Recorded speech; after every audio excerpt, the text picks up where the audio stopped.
Hello everyone, this is John. I warmly welcome you all to my YouTube channel John's English Academy. ఈ రోజు సెషన్లో మనం గ్రామర్కి సంబంధించినటువంటి కొన్ని ఇంపార్టెంట్ రూల్స్ని నేర్చుకుందాం. గ్రామర్లో ఎన్నో రూల్స్ ఉన్నాయండి, బట్ మన కాంపిటేటివ్ ఎగ్జామినేషన్స్లో పదే రిపీటెడ్గా అడుగుతున్నటువంటి కొన్ని గ్రామర్ రూల్స్ కొన్ని ఎగ్జాంపుల్స్ ద్వారా నేర్చుకుందాం. Let's start the session now. So ఇప్పుడు మనం రూల్స్ ఆఫ్ గ్రామర్ని విత్ ఎగ్జాంపుల్స్ చూద్దాం. ఒకవేళ ఎగ్జామ్లు అడిగితే మనల్ని ఏ రకంగా ఈ రూల్స్ని అడుగుతుండొచ్చో ఈజీగా అర్థం చేసుకోవచ్చు. ఫస్ట్ చూద్దాం. ఎవ్రీబడి ఈజ్ లేదా are writing the exam now. చాలామందికి ఇప్పుడు కూడా వచ్చే కన్ఫ్యూజన్ ఏంటంటే ఎవ్రీవన్, ఎవ్రీబడి, సమ్వన్, సంబడి ఇలాంటి పదాలు ఉన్నాయి చూసారండి. ఇవి ఏకవచనాల కింద కన్సిడర్ చేయాలన్నా బహువచనాల కింద కన్సిడర్ చేయాలన్నా కొంచెం డౌట్ ఉంటుంది. ఓకేనా? Someone, somebody, no one, nobody, everyone, everybody.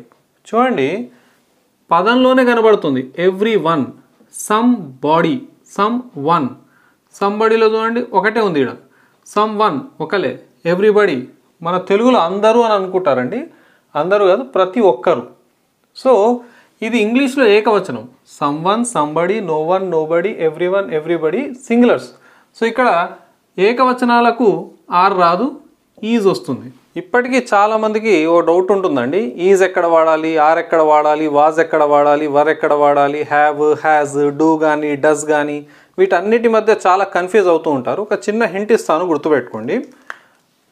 Is, was, has, does simple ప్రజెంట్లో గుర్తుందండి. V1 చివరన ఎస్ లేదా ఈఎస్ యాడ్ చేసాం.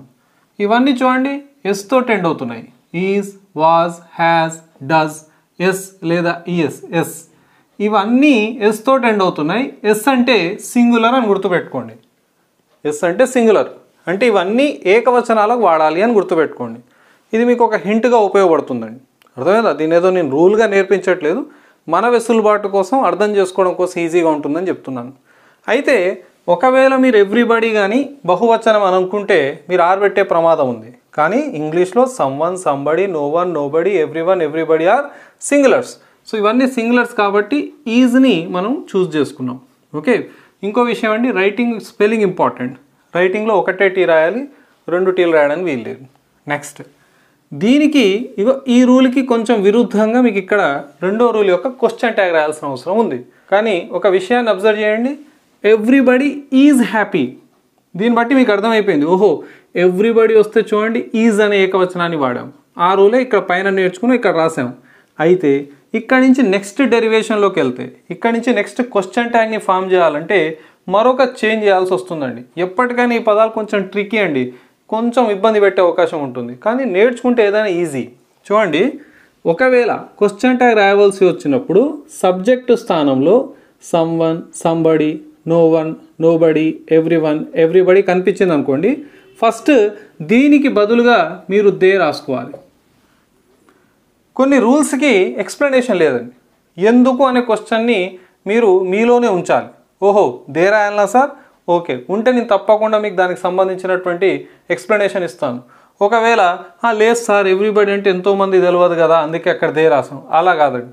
ఎందుకంటే నేను నెక్స్ట్ వీడియోలో ఇంకో బిట్ చేస్తాను, ఒక క్వశ్చన్ ఇస్తాను మీకు. ఆ క్వశ్చన్ ఎక్స్ప్లెయిన్ చేసేటప్పుడు దీనికి విరుద్ధంగా దాని ఆన్సర్ వస్తుంది. క్వశ్చన్ ట్యాగ్ది కాదు, రూల్స్ ఆఫ్ ప్రొనౌన్స్ సంబంధించినటువంటి విషయాలు. ప్రస్తుతానికి someone, somebody, no one, nobody, everyone, everybody ఏకవచనాలు, అందుకే ఈజ్ వచ్చింది. అందుకే ఎవ్రీబడి ఈజ్ హ్యాపీ రాసాం. కానీ క్వశ్చన్ ట్యాగ్ రాయవలసి వచ్చినప్పుడు ఎవ్రీబడి బదులు దే రాసాం. ఇప్పుడు చూడండి, క్వశ్చన్ ట్యాగ్ రూల్స్ తెలుసు ఆల్రెడీ, మీరు నన్ను ఎప్పటి నుంచో ఫాలో అవుతున్నారు. ఎవరైతే ఈరోజే నా క్లాస్ చూస్తున్నారో క్వశ్చన్ ట్యాగ్ వీడియోని చూసి రావచ్చు, తర్వాత ఈ రూల్స్ ఈజీగా అర్థమవుతాయి. ఓకే, దే రాసాం. అయితే ఇక్కడ సార్ ఇక్కడ ఈజ్ ఉంది కదా, నేను ఈజ్ రాస్తాను. ఇది పాజిటివ్ సెంటెన్స్ కదా, నాట్ కలుపుతాను. ఇప్పుడు అబ్జర్వ్ చేయండి, మీరు ఇజంట్ దే అనే క్వశ్చన్ ట్యాగ్ని ఫామ్ చేస్తే అసలు దేతో ఈజ్ ఏకీభవిస్తుందా, అగ్రిమెంట్లో వస్తుందా? రాదు. కాబట్టి ఇక్కడ మీరు రాయాల్సిన ఆన్సర్ ఏమొస్తుందో తెలుసా అండి? Aren't they. అంటే 2 చేంజెస్ చేయాల్సి వచ్చింది. నెంబర్ 1, ఎవ్రీబడి బదులు దే రాయాల్సి వచ్చింది. ఇక్కడ ఈజ్ ఉన్నప్పటికీ దేతో మనం అగ్రిమెంట్లో తీసుకొచ్చిన వర్బ్ ఏంది? ఆర్. ఈజంట్ అని రాయడానికి వీల్లేదు. ఈ విషయాన్ని గమనించాలి. ఈ రూల్ మీకు క్వశ్చన్ ట్యాగ్స్ దగ్గర ఎక్స్ప్లెయిన్ చేస్తాను, చెక్ చేయవచ్చు. ఓకే, నెక్స్ట్, ఇప్పుడు ఈ మూడో క్వశ్చన్ని కొంచెం జాగ్రత్తగా అబ్జర్వ్ చేయండి. నేను చెప్పబోతుంది బాగా అర్థం చేసుకోగలిగితే మీకు ఈజీగా ఈ క్వశ్చన్ అర్థమవుతుంది. చాలామంది పట్టేసి ఉంటారు ఈ పాటికి. ఏమని? వన్ ఆఫ్ ద బాయ్స్ ఈజ్గా సార్, ఎందుకంటే బాయ్స్లో ఒకడు. సరే, ఇలా గుర్తుపెట్టుకోవడం తప్పేం లేదు. ఎందుకు అక్కడ ఈజే వస్తుంది, ఆర్ రాదనేది మనం అబ్జర్వ్ చేద్దాం. One of the boys is లేదా are working in the USA presently. మీకు తెలుసా అండి, నవ్ వచ్చిన ఈజ్ ఆర్ ప్లస్ V4 అంటే ప్రెజెంట్ కంటిన్యూస్ వస్తుంది. ప్రెజెంట్లీ అనే పదం వచ్చిన ఈజ్ ఆర్ ప్లస్ V4 వస్తుంది. ఓ రకంగా మీకు ప్రెజెంట్ కంటిన్యూస్ లేదా ప్రెజెంట్ ప్రోగ్రెసివ్ టెన్స్ యొక్క రివిజన్ కూడా అవుతుంది. మీలో ఎవరిని అడిగిన ఏమంటారంటే, sir one of the boys అంటే ఒకలే కాదు సార్, బాయ్స్లో ఒకడు. మరి నేను ఒక క్వశ్చన్ అడుగుతా, చెప్పండి. ఇక్కడ మీకు సబ్జెక్ట్ ఏందో చెక్ చేయండి ఒకసారి.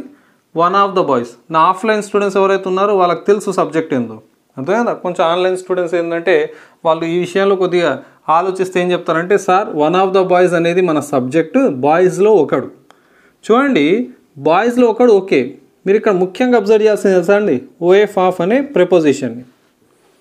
ఎప్పుడైనా గుర్తుపెట్టుకోండి, ప్రిపోజిషన్ పక్కకు సబ్జెక్ట్ ఉండదు. ప్రిపోజిషన్ పక్కకు ఉన్న దాన్ని ఆబ్జెక్ట్ అంటారు. ప్రిపోజిషన్ పక్కకు ఉన్న దాన్ని ఏమంటారు? ఆబ్జెక్ట్. ఆబ్జెక్ట్ని బట్టి మనం హెల్పింగ్ వర్బ్ రాయం, సబ్జెక్ట్ని బట్టి హెల్పింగ్ వర్బ్ రాస్తాం. ఇప్పుడు ఇది ప్రిపోజిషన్, బాయ్స్ అనేది ఆబ్జెక్ట్, సబ్జెక్ట్ ఏంటండి? వన్ ఏకవచనం కాబట్టి ఏమొస్తుందండి? ఈజ్. ఆర్ రాదు. ఇది దీని యొక్క ఎక్స్ప్లెనేషన్. బాయ్స్లో ఒకడు అని ఎవరైనా చెప్పేస్తారండి. యాక్చువల్గా మీరు చెప్పాలి, నిజంగానే నలుగురు ముందు నిలబడి మీరు గ్రామర్ రూల్స్ని కనుక ఎక్స్ప్లెయిన్ చేయదలుచుకుంటే, ప్రిపోజిషన్ పక్కకున్నది సబ్జెక్ట్ కాదు, ఆబ్జెక్ట్. కాబట్టి ఆబ్జెక్ట్ ఆధారంగా మనం వర్బ్ని డిసైడ్ చేస్తుంటే బాయ్స్ ఏమొచ్చేది? ఆర్ వచ్చేది. కానీ మన సబ్జెక్ట్ ఏంటిది? వన్. ఈ వన్ అనేది ప్రొనౌన్. అందుకే ఆన్లైన్ ఆఫ్లైన్ క్లాసెస్కి ఉన్న తేడా అదండి. Once you attend offline classes, ఇలాంటి ఎన్నో విషయాలను ముందు కూర్చోబెట్టి ఎక్స్ప్లెయిన్ చేసే అవకాశం దక్కుతుంది, ప్రాక్టీస్ చేయించే అవకాశం దక్కుతుంది. ఆన్లైన్ ఏంటంటే ఇక మీరు నా దగ్గర రాలేరు, లేదా నా క్లాసెస్ని వినే అవకాశం మీకు లేదు ఆఫ్లైన్లో ఉన్నప్పుడు, దీన్ని యూటిలైజ్ చేసుకోండి. Next, my house is in లేదా at the beginning of the street. ఇప్పుడు మీ ఆన్సర్ ఇన్ వస్తుందా ఎట్ వస్తుందా అని ఆలోచిస్తే, రెండిట్లో సార్ నేను ఇన్ ద బిగినింగ్ విన్నాను, ఎట్ ద బిగినింగ్ విన్నాను, రెండు కరెక్టే. అయితే చూడండి, ఇది వీధి, ఓకే. నా ఇల్లు ఇక్కడ ఉంది, డాట్. ఈ డాట్ ఒక పాయింట్ని సూచిస్తుంది. ఆ పాయింట్ని సూచిస్తుంది కాబట్టి ఇక్కడ ఇన్ కాదు, ఎట్ వస్తుంది. సార్ మరి ఇన్ ద బిగినింగ్ ఎప్పుడు వాడాలి? నేను ఒక ఎగ్జాంపుల్ ఓవరాల్గా చెప్తాను వినండి. I did not like the movie dash the beginning. నాకు సినిమా నచ్చలే. ఎప్పుడు నచ్చలే? బిగినింగ్లో నచ్చలే. లెటస్ సే ఇది సినిమా, ఇది మొత్తం సినిమా. నాకు ఎప్పుడు నచ్చలే? బిగినింగ్లో నచ్చలే. బిగినింగ్ అంటే ఇలా సినిమా టాకీస్లో వెళ్ళగానే చూడగానే నాకు నచ్చలేదా? కొద్దిసేపు చూశాను కదా, ఇంతవరకు చూసాను అని అనుకుందాం. కొంచెం డ్యూరేషన్ ఆఫ్ టైం నడిచింది, అలాంటప్పుడు మీరు ఇన్ ద బిగినింగ్ వాడాలి. మీ ఇల్లు ఒక డాట్, ఒక పాయింట్ దగ్గర మీ ఇల్లు ఉంది. టైంకి సంబంధించి మనం at the beginning, in the beginning వాడొచ్చండి. పాయింట్ డాట్ వస్తేనేమో ఎట్. కానీ ఇక్కడ చూడండి, I did not like the movie in the beginning, in the end. Beginning అంటే డాట్ కాదు కదా, కొంచెం సేపు చూసిన తర్వాతనే కదా మీకు నచ్చేది. సో అది మీ మైండ్లో పెట్టండి. ఫర్దర్ వీడియోస్లో ఎక్స్ప్లెనేషన్ వస్తుంది. ప్రస్తుతానికి ఒక డాట్, ఒక పాయింట్ని సూచించింది కాబట్టి ఎట్ రాసాం. Next, beginning spelling is important. 2 ఎన్నులు వచ్చాయి, గమనించాలి. నెక్స్ట్, 5వది, బిలియర్డ్స్ ఈజ్ లేదా are an interesting game. First thing, billiards చూడ్డానికి బహువచనం, చూడ్డానికి, కానీ అదొక ఆట పేరు. ఇది ఏకవచనంగా ఈజ్ని తీసుకుంటుంది, ఆర్ని కాదు. నెక్స్ట్ బిట్, ఇంట్రెస్టింగ్ ఐతో స్టార్ట్ అయింది కాబట్టి దాని ముందు యాన్ రాశాను. అర్థమైందా? సో బిలియర్డ్స్ కానీ లేదా మ్యాథమెటిక్స్ అనే పదాలు కానీ మీరు చూడండి, దీని మ్యాథమెటిక్స్ని అబ్జర్వ్ చేయండి, ఎస్తో ఎండ్ అవుతుంది. ఇకానమిక్ అన్నాం కదా, ఇకానమిక్స్, పాలిటిక్స్, ఈ పదాలన్నీ చూడండి ఎస్తో ఎండ్ అవుతున్నాయి, కానీ వాటి పక్కకు వచ్చే వర్బ్ మాత్రం సింగులరే ఉంటుంది. ఇవి చూడ్డానికి బహువచనాలే. Politics is, economics is, mathematics is, billiards is. ఇది గమనించాలండి. సో ఇది సింగులర్ ప్లూరల్ నుంచి వచ్చే సబ్జెక్ట్ వర్బ్ అగ్రిమెంట్ బిట్. మీరు ఏదైనా రాయాలి, రాసి నా తెలుగు ఎక్స్ప్లెనేషన్ ఏదవుతుందో అక్కడ మీరు దాన్ని అబ్జర్వ్ చేసి దాన్నే మీరు తెలుగులో మీకు వచ్చిన భాషలో పక్కకు రాసేసుకోండి, so that you remember it. ఓకేనా? నెక్స్ట్ బిట్స్ చూద్దాం. ఇప్పుడు 6th చూద్దాం. Either of the boys has లేదా హ్యావ్ గాట్ ద టికెట్స్. చూడండి, ఇక్కడ మళ్ళీ 2 ఆప్షన్స్ లేదా మళ్ళీ 2 వర్బ్స్ మధ్య ఏ వర్బ్ని డిసైడ్ చేయాలి. Okay, let's see. Either of the boys has ah, have ah. చూడండి, ఫస్ట్ ఇంపార్టెంట్ థింగ్ మళ్ళీ ఒకసారి రివిజన్ ఇస్తున్నా మీకు. ఆఫ్ అనేది ప్రిపోజిషన్, ప్రిపోజిషన్ పక్కకు ఉన్నటువంటిది ఆబ్జెక్ట్. ఆబ్జెక్ట్ ఆధారంగా మనం వర్బ్ని డిసైడ్ చేయం. అది యాక్టివ్ వాయిస్ ప్యాసివ్ వాయిస్, దానికి దీనికి సంబంధం లేదు. ప్రతి వాక్యాన్ని ప్యాసివ్ వాయిస్లో మిమ్మల్ని ఎగ్జామ్లో అడగడు. అర్థమైందా?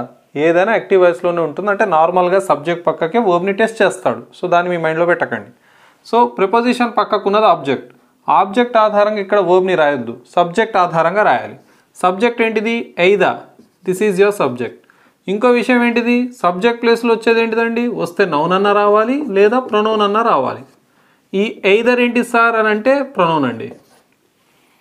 ఇప్పుడు ఎయిదర్ అంటే ఇద్దరే ఉండాలి, గుర్తుపెట్టుకోండి. 1/2 ఎట్ ఏ టైం ఒకళ్ళ గురించే మాట్లాడతాం. ఐదర్ అన్నా నెయిదర్ అన్నా ఇద్దరే ఉండాలి. అర్థమైందండి? సో ఎయిదర్ ఏకవచనం. సార్ ఇద్దరు ఉన్నారు కదా, ఇద్దరిలో ఒక్కొక్కరు. అర్థమైందా? ఒక్కళ్ళనే కన్సిడర్ చేయాలి at a time. So either ఏకవచనం కాబట్టి ఏకవచనాలకు వచ్చేవో ఇంతకుముందే చెప్పాను నేను. హ్యాజ్ ఇది రావాలి, హ్యావ్ కాదు.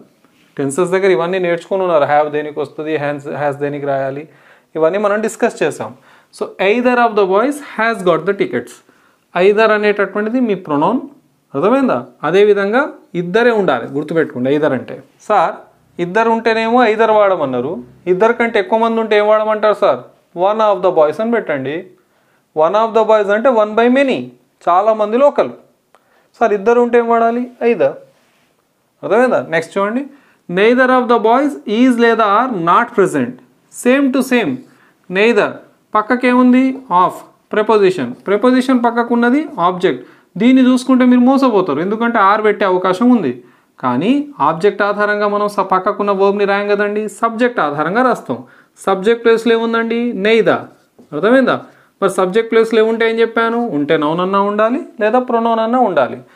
నెయిదర్ ఏంటి సార్? ఇది ప్రొనౌన్. ఎయిదర్, నెయిదర్ వీటిని మనం డిస్ట్రిబ్యూటివ్ ప్రొనౌన్స్ అంటామండి. సో ఈ నెయిదర్ ఎంతమందిని సూచిస్తుంది సార్? ఇద్దరే మళ్ళీ, కానీ ఇద్దరు ఎవరు కాదు. నెయిదర్ అంటే కూడా ఇద్దరే ఉండాలి. సార్ నెయిదర్ అంటే నెగిటివ్ కదా సార్? అవునండి, అందుకే 0. ఎవరు కాదు. సార్ ఇద్దరి కంటే ఎక్కువ మంది ఉంటే ఏం వాడమంటారు సార్? నన్. ఒకవేళ ఇద్దరి కంటే ఎక్కువ మంది ఉన్నారనుకోండి, నన్.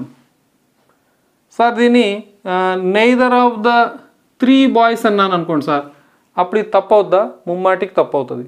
ఎందుకు సార్? ఎయిదరు నెయిదరు ఇద్దరినే సూచిస్తారు, ముగ్గుని కాదు. ముగ్గురు అంతకంటే ఎక్కువ ఉంటే మీరు నెగిటివ్ అయితే నన్ వాడాలి, పాజిటివ్ అయితే 1 వాడాలి. 1 ఆఫ్ ద 3 బాయ్స్ అనండి, లేదా నెయిదర్ ఆఫ్ ద 3 బాయ్స్ అనకూడదు, నన్ ఆఫ్ ద 3 బాయ్స్ అనొచ్చు. Sir neither of the 3 boys ఎందుకు అనొద్దు? ఇద్దరినే సూచిస్తుంది కాబట్టి. సో మీకు జస్ట్ ఉదాహరణ కోసం చెప్తున్నాను, గుర్తుండడం కోసం. ఇవన్నీ మీరు పక్కకు నోట్స్లో నోట్ అని పెట్టి రాసుకోవచ్చండి. సో నెయిదర్ అనేది మన సబ్జెక్ట్ ప్లేస్లో ఉంది, అది సింగిల్ డిజిట్ని 0ని సూచిస్తుంది. మన ఆన్సర్ ఇక్కడ ఈజ్ ఉండాలి, ఆర్ కాదు. ఇంతటితో ఈ క్వశ్చన్ అయిపోలేదండి. ఎప్పుడు నెయిదర్ వాడినా నాట్ రాయడానికి వీలు లేదు. నెయిదర్తో నాట్ రాదు. నెయిదర్ ఆల్రెడీ నెగిటివ్ వర్డ్ కాబట్టి మళ్ళీ నాట్ రాయడానికి వీలు లేదు. ఒకే చోటు మనం ఎన్ని విషయాలను గమనించామో చూసుకున్నారా? నెయిదర్ అంటే ఇద్దరే ఉండాలి, అది నెగిటివే. నెయిదర్ పక్కకున్నది అవసరం లేదు మీకు, నెయిదర్ ఏకవచనం కాబట్టి ఈజ్ని, వాజ్ని, హ్యాజ్ని, డజ్ని వీటినే సెలెక్ట్ చేసుకోవాలి తప్ప బహువచనమైనటువంటి వర్బ్ని కాదు. నెక్స్ట్ నెయిదర్ వచ్చినప్పుడు నాట్ రాదు. ఇంకా ఎంతోమందికి వచ్చే డౌట్ ఏంటంటే, sir neither of either of okay, కానీ ఎయిదర్ ఆర్ నెయిదర్ నార్లు కూడా ఉంటాయి కదా సార్, అవేంటివి? Either pronoun, neither pronoun subject ప్లేస్లో వచ్చాయి. సార్ ఇది కూడా సబ్జెక్ట్ ప్లేస్లో వచ్చింది కదా సార్? సబ్జెక్ట్ ప్లేస్లో ఏముంది తెలుసా అండి? ఇక్కడ ద టీచర్స్. నెయిదర్ నార్ ఈ రెండు కలిస్తే కంజంక్షన్స్ అవుతాయండి.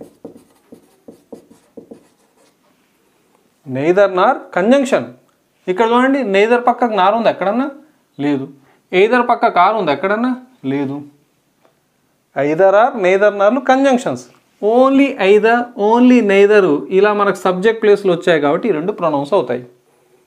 ఫర్దర్గా మీరు ఇంకా లోతుగా నేర్చుకోవాలంటే ఎయిదర్ని నెయిదర్ని మనం అడ్జెక్టివ్స్గా కూడా వాడతాం, అది ఇంకొంచెం లోతు. ప్రస్తుతానికి గుర్తుపెట్టుకోవాలి. ఏమన్నా సార్ మాకు ఏమైనా హింట్ ఇస్తారా? హింట్ కావాలంటే చూసుకోండి, ఎయిదర్ ఆఫ్, నెయిదర్ ఆఫ్ ఇలా వస్తే ప్రొనౌన్స్ అని గుర్తుపెట్టుకోండి. ప్రస్తుతానికి అలా నేర్పించకూడదు, బట్ గుర్తుపెట్టుకోండి. నెయిదర్ నార్ వస్తే కంజంక్షన్. మన సబ్జెక్టులు ఎన్నో చూసుకుంటే ఇక్కడ ద టీచర్స్ ఒకటి, ద ప్రిన్సిపల్ రెండు సబ్జెక్ట్స్ ఉన్నాయి. ఈ రెండు సబ్జెక్ట్స్లో మనం ఏ సబ్జెక్ట్ ఆధారంగా ఈ వర్బ్ని సెలెక్ట్ చేసుకోవాలి. నెయిదర్ నార్ ఎయిదర్ ఆర్ ఏదైనా రానివ్వండి, మీరు రెండవ సబ్జెక్ట్ ఆధారంగా వర్బ్ని డిసైడ్ చేయాలి. ఒకటవ సబ్జెక్ట్ బహువచనం. ఒకవేళ బహువచనాన్ని మీరు కన్సిడర్ చేస్తే లైక్ పెట్టే ప్రమాదం ఉంది. కానీ ఎయిదర్ ఆర్ నెయిదర్ నార్ వచ్చినప్పుడు ప్రిన్సిపల్ ఏకవచనం కదా, ఇక్కడ ఏకవచనం ఉంటే ఏకవచనాన్ని సెలెక్ట్ చేసుకోండి, బహువచనం అంటే బహువచనం. ప్రిన్సిపల్ ఏకవచనం కాబట్టి లైక్ రాదు, V1 చివరన ఎస్ లేదా ఈఎస్ యాడ్ చేయాలి కాబట్టి లైక్స్ని మనం సెలెక్ట్ చేసుకోవాల్సి ఉంటుంది. Neither the teachers nor the principal likes indiscipline. Discipline అనకూడదండి, డిసిప్లిన్ అనాలి. అర్థమైందా? ఇన్డిసిప్లిన్. టీచర్లకు కానీ ప్రిన్సిపల్ కానీ ఇన్డిసిప్లిన్ అనేది నచ్చదు. Next, not only my friends but also my brother has లేదా హ్యావ్ గాట్ ద జాబ్. మళ్ళీ అదే సమస్య, హ్యావ్ రాయాలనా హ్యాజ్ రాయాలనా? ఏది కన్సిడర్ చేయాలి సార్? మై ఫ్రెండ్స్ని కన్సిడర్ చేయమంటారా మై బ్రదర్నా? మై ఫ్రెండ్స్ ఏమో ఒకటో సబ్జెక్టు, మై బ్రదర్ ఏమో సెకండ్ సబ్జెక్టు. ఈ రెండిట్లో ఏది కన్సిడర్ చేయాలి? Either or, neither Nar, not only but also. ఇవి వచ్చినప్పుడు మీరు రెండవ సబ్జెక్ట్ని సెలెక్ట్ చేసుకొని దాని ఆధారంగానే వర్బ్ని సెలెక్ట్ చేసుకోవాలి. మై బ్రదర్ ఏకవచనం కాబట్టి హ్యాజ్ వస్తుంది, హ్యావ్ రాదు. ఇలా ఈ మధ్య కాలంలో రెండు సబ్జెక్ట్స్ తోటి స్టాఫ్ సెలక్షన్ కమిషన్లు మొదలుకొని అన్ని ఎగ్జామినేషన్స్లో అడుగుతూ ఉన్నాడు. కొంచెం మనం జాగ్రత్త వహించి ఆన్సర్ చేయాలి. అర్థమైందండి? నెక్స్ట్, ఇక్కడ 10వ చివరిది ఈ సెషన్లో మనం నేర్చుకోబోయేది, both of them are not coming. Both అంటే ఎంతమంది సార్? ఇద్దరే సార్. ఇద్దరుంటే బోత్, ముగ్గురు నలుగురు ఉంటే ఆల్, ఎక్కువ మంది ఉంటే ఆల్ రాయండి. All of them. బోత్ అనేది ఇద్దరికే వాడాలి. సార్ ఇందులో ఏం మిస్టేక్ అనిపించట్లేదే, ఎందుకంటే సార్ ఆఫ్ అనేది ప్రపోజిషన్, దెమ్ అనేది మాకు తెలుసు సార్ ఆబ్జెక్ట్ అని, బోత్ బహువచనం కాబట్టి ఆర్ వచ్చింది. ఎందుకంటే ఇద్దరిని సూచిస్తుంది కాబట్టి బహువచనం అయిపోయింది సార్, ఆర్ వస్తుంది. మరి ఇందులో ఏం తప్పు ఉంది సార్? గుర్తుపెట్టుకోండి, బోత్ తోటి నాట్ రాదు, ఇది తప్పు. So both of them are coming. Sir రావట్లేరు కదా, ఏం చేయమంటారు సార్? రావట్లేరు అని చెప్పాలి కదా, ఎందుకంటే మీరు నాట్ తీసేస్తే అర్థం మారిపోతుంది. ఏం చేయమంటారు సార్? ఇద్దరు రావట్లేరంటే neither of them is coming. అప్పుడు ఇక్కడ ఆర్ రాదు, ఈజ్ వస్తుంది. ఒకవేళ మీరు నెగిటివ్ రాయాలనుకుంటే మిమ్మల్ని ఎగ్జామినేషన్లో ఏమడుగుతాడు? ఈ క్రింది వాక్యాల్లో ఏ వాక్యం తప్పు? అర్థమైందా? అందులో ఒక వాక్యం ఏముంటుంది? Both of them are not coming అని ఉంటుంది. మీరేం అబ్జర్వ్ చేయాలి? బోత్ తోటి నాట్ రాదు, ఈ వాక్యం తప్పు. లేదా మిమ్మల్ని ఏమడుగుతాడు? ఇదే వాక్యాన్ని సరి అయిన వాక్యంతో రీప్లేస్ చేయండి, పైన ఉన్న వాక్యం తప్పు కదా అని అంటాడు. అప్పుడు ఏం చేయాలి మీరు? బోత్ అంటే ఎంతమంది? ఇద్దరు. ఇద్దరు ఎవరు కాదు, నెగిటివ్ అంటే ఏం వాడాలని నేర్చుకున్నాం ఇప్పుడే, నెయిదర్ ఆఫ్. నెయిదర్ అంటే సింగులర్ కదా, సో మనకు అప్పుడు ఆర్ రాదు, ఈజ్ వస్తుంది. So neither of them is coming అని చెప్పాల్సి ఉంటుంది. ఆన్లైనే కదా, పదే ఒకసారి రిపీట్ చేసుకుంటే వాక్యాన్ని ఒకసారి వెనుకకు రివైండ్ చేసుకొని మళ్ళీ వింటే మీకు ఈజీగా అర్థమైపోతుంది. ఇవి కొన్ని ఇంపార్టెంట్ గ్రామర్ రూల్స్ అండి. సో ఇవి ఫస్ట్ 10 రూల్స్ ఆఫ్ గ్రామర్ అండి. కాకపోతే నేను ఒక 10 రూల్స్నే నేర్పించలేదు ఇక్కడ, దాంతో సంబంధం ఉన్నటువంటి ఎన్నో అంశాలను మీకు ఇక్కడ మెన్షన్ చేశాను. దయచేసి వాటిని రాయండి. అండ్ ఏదైనా డౌట్ అనిపిస్తే వీడియో మొత్తం చూసి నోట్స్ తయారు చేసుకొని పదే వినండి, యూ విల్ గెట్ క్లారిటీ. అర్థమైందా? ఇక్కడ ఏదైనా ఒక రూల్ ఏమవుతుంది అంటే కొత్తగా నేర్చుకునే వాళ్ళకి ఇబ్బందికరంగా అనిపిస్తుంది, but over a period of time మీరు ప్రాక్టీస్ చేస్తూ ఉంటే ఇది ఈజీ అయిపోతుందండి. So here I conclude my session. ఈ వీడియో మీకు నచ్చినట్లయితే లైక్ చేయండి. మీ ఫ్రెండ్స్ ఎవరైనా కాంపిటేటివ్ ఎగ్జామినేషన్స్ కోసం ప్రిపేర్ అయితే వాళ్ళకి తప్పకుండా షేర్ చేయండి. అదేవిధంగా నా ఛానల్ని సబ్స్క్రైబ్ చేసుకోవడం మర్చిపోకండి for further updates. Thank you very much. Have a nice day. See all of you.